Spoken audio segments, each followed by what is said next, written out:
যে ছেলেটা এই প্রবাসে আসার পরে খুব বেশি কান্না করছে দেশে যাওয়ার জন্য, মা আমি থাকবো না, আমারে নিয়ে যাও, আমি দেশে গিয়া যে কোনো কাজ কইরা তোমাদের টাকা পরিশোধ করব। এইভাবে অনেক প্রবাসী কান্না করছে, এখানে থাকতে পারবো না।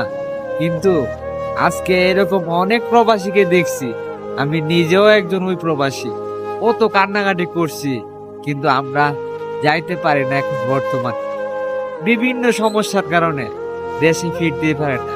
4 বছর হয়ে গেছে, 5 বছর হয়ে গেছে, এমন অনেক প্রবাসী আছে। অথচ এই প্রবাসীটা ওই একদিন এই প্রবাসের মাটিতে আসার পরে 2 মাস 3 মাস 4 মাস পর্যন্ত কান্নাকাটি করছে দেশে যাওয়ার জন্য, তাকে দেশে নিয়ে যাওয়ার জন্য।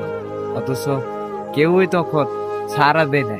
আজকে এই প্রবাসীটাও এই প্রবাসের মাটিতে 4 বছর 5 বছর কাটাই দিছে, দেশে যাওয়ার কথা বলে প্রত্যেকটা বছর, কিন্তু যাইতে পারে না।